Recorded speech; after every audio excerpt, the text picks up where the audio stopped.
At 76 years old, legendary musician John Oates has finally broken his silence, and what he's revealed about his longtime partner, Daryl Hall, is both surprising and deeply emotional.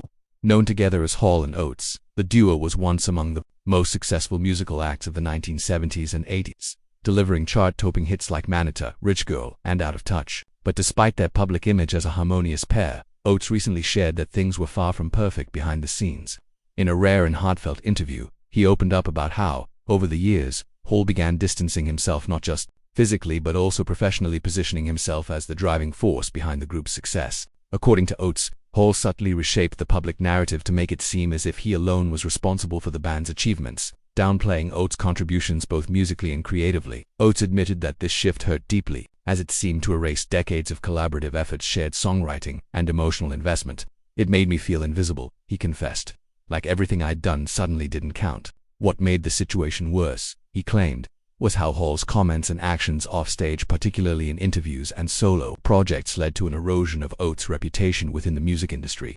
Many began to view him as merely the supporting player, or the guy with the mustache, instead of recognizing him as an equal creative force behind their iconic sound. Though Oates says he never intended for their differences to become public, he felt compelled to speak out, now not out of spite, but out of a need for closure and truth. He said he reached a point in life where protecting his legacy became more important than maintaining a one-sided version of history. "I gave everything to that duo," Oates said, "but I won't let my story be erased."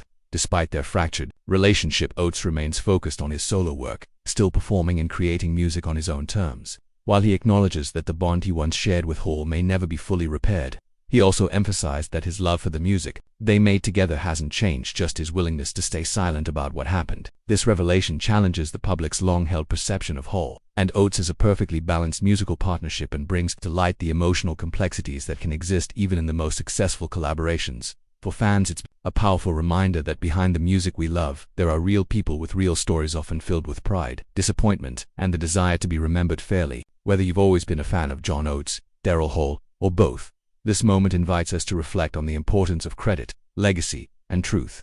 And it begs the question, in every great duo, is one voice always louder, or should both be heard equally?